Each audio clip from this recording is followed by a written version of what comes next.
Thanks for watching. Like, share, and subscribe EduHunt by SDP for more educational contents and admission related important updates.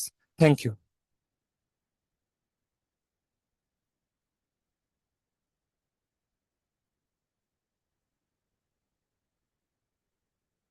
Hello everyone, welcome to my channel. আশা করি তোমরা সবাই ভালো আছো এবং সুস্থ আছো। এই ভিডিওতে কথা বলতে যাচ্ছি জিএসটি ভর্তি কার্যক্রম অর্থাৎ গুচ্ছ ভর্তি পরীক্ষা 2023-24 সেশন নিয়ে। তো তোমরা জানো যে গত এক দুদিন আগেই তোমাদের দ্বিতীয় মেরিট লিস্ট বা দ্বিতীয় মেধা তালিকা প্রকাশিত হয়ে গিয়েছে। তো সেগুলোর কার্যক্রমগুলো তোমরা সম্পন্ন করে ফেলেছো আজকে সকাল 10টার মধ্যে আশা করি। এবং এটা জানাতে চাচ্ছি যে আজকেই মূলত শেষ হতে যাচ্ছে দ্বিতীয় যে মেরিট লিস্ট বা দ্বিতীয় মেধা তালিকা সেটির ভর্তি কার্যক্রম।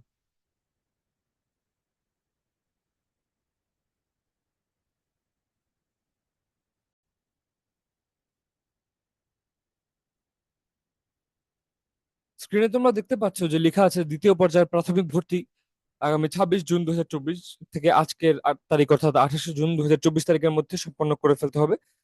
এবং এখানে বলা আছে যে মূল কাগজ জমা দেওয়ার যে তারিখ সেটা হচ্ছে 27 তারিখ থেকে শুরু হয়েছিল এবং আজকে 28 তারিখ বিকাল 3টার মধ্যে জমা। তো আশা করি তোমরা অনেকে দিয়ে ফেলেছো, কার্যক্রমগুলো করে ফেলেছো। তারপর কেউ যদি না করে থাকে এখনো, আশা করছি তোমরা করে ফেলবে বিকাল 3টার মধ্যে।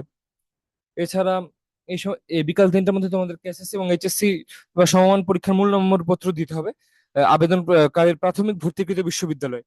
এবং এর পরবর্তীতে যদি মাইগ্রেশনও হয় তাহলে কিন্তু শিক্ষার্থীদের করণীয় কিছু নেই, মূল কাগজপত্র প্রাথমিক ভর্তিকৃত বিশ্ববিদ্যালয়ে জমা থাকে। অর্থাৎ মাইগ্রেশন কিন্তু গুচ্ছ বিশ্ববিদ্যালয়গুলোতে জানো যে অনেকবার অনেক ধাপে হয়ে থাকে। তো দেখা গেল আছো তুমি এখন অনেকগুলো বিশ্ববিদ্যালয়, যেমন বিজ্ঞান প্রযুক্তির বিশ্ববিদ্যালয় আছে, এর মধ্যে ধরো তুমি কোন একটা বিশ্ববিদ্যালয় আছে, ধরো তুমি আছো এখন যশোর বিজ্ঞান প্রযুক্তিতে বা ধরো পাবনা বিজ্ঞান প্রযুক্তিতে, কথার কথা। তারপর সেখান থেকে ধরো তোমার খুলনা ইউনিভার্সিটিতে বা ধরো সাস্টে শাহজালাল বিজ্ঞান প্রযুক্তিতে মাইগ্রেশন হয়ে গেল। তো এগুলো যেহেতু একটা লম্বা প্রসেস, তো তখন বারবার তোমাদের কাগজ নিয়ে টানা হেঁচড়া করা বা এই শ্রমটা দেওয়ার দরকার নেই। এটা থেকে যাবে এবং একটা সার্টেন টাইমের পর যখন হয়তো বা ক্লাস শুরু হয়ে যাবে বা একটা লম্বা সময় ধরে তোমরা যখন একদম শিওর হয়ে যাবে আর মাইগ্রেশন হবে না, বা তোমরা সেখানে ভর্তি কমপ্লিট করে নেবে মাইগ্রেশনের প্রসেস গুলো, দেন আস্তে ধীরে হয়তো তোমার নিজেদের মধ্যে যে পরবর্তীতে এই প্রাথমিকভাবে ভর্তিকৃত বিশ্ববিদ্যালয় বা ইউনিভার্সিটি থেকে তোমরা কাগজগুলো একসময় নিয়ে আসতে পারবে।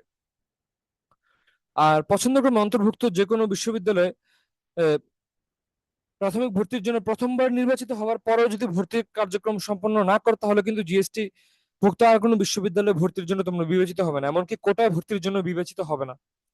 আর প্রাথমিক ফি 5,000 টাকা অনলাইনে পরিশোধের পরেও নির্ধারিত সময়ের মধ্যে মূল কাগজপত্র জমা দিতে না পারলেও কিন্তু ভর্তি বাতিল হয়ে যাবে।